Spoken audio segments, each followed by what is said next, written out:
माई तुला आठवते काय एकदा शाळेत गणितात मला कमी मार्क पडलो होतो आणि मी माळ्यावर लपून बसलो होतो आणि तुम्ही मला शोधत आला होता. वे तेज प्रताप कुठे लपलायस बाहेर ये. तेव्हा घाबरून अजून लपून बसलो.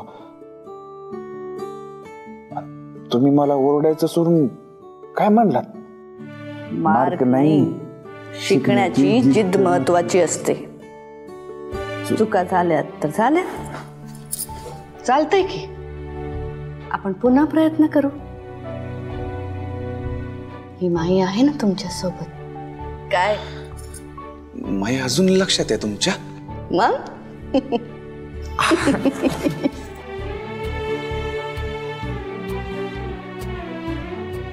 माई तुमचं प्रेम म्हणजे की नाही गरम वरण भातासारखं आहे.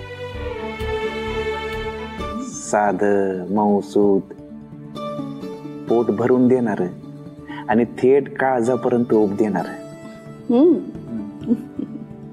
तुम्ही जेव्हा पाठीवर थाप देऊन म्हणता ना करशील रे बाळा, तेव्हा जे 10 हत्तीचं बळ अंगात येते की नाही ते बळ कधीच कुणाच्या अंगात येऊ शकत नाही. मला ना परत लहान व्हावं असं वाटतंय आणि लहान होऊन तुमच्या पदराचं टोक पकडून आगीन गाडी करत तुमच्या मागे पळत यावं असं वाटतंय. ओ बाई अहो थांबा की अहो मी येतोय मागणं.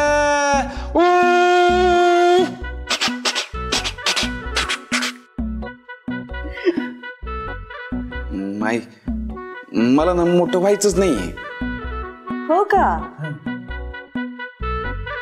पण आता आमचं तेज प्रताप मोठं झालंय. हरवल्यासारखं असतं तुम्ही नाही का? असं काय वाटतंय तुम्हाला? का वाटतं म्हणजे कबड्डीच्या वेळेला त्या मैदानात किती धावत होता तुम्ही आणि आता इथं लग्न समारंभाचा एवढा मोठा घाट घातलाय आणि तुमचा काय पत्ताच नाही. तुम्ही तर गायबच झालाय.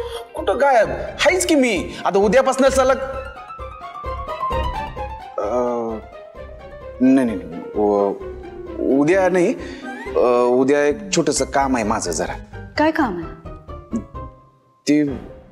ते हाय एक छोटस पर्सनल काम आहे. तेवढं झालं की मग हाय की मग फुल ऑन चार्ज. तेज प्रताप हा लग्न समारंभाचा जो काही घाट घातलाय आम्ही तो तुम्हाला पटलाय ना? व पटलाय म्हणजे हो भारीच आहे की. आणि मेन म्हणजे एवढ्या लोकांची तुम्हाला पुण्याई मिळणार आहे आणि त्यात मी पण थोडस काम करतोय म्हटल्यावर मला पण थोडीशी पुण्याई मिळणार. काय माहित मला पण एखादी चांगली बायको मिळाली तर मग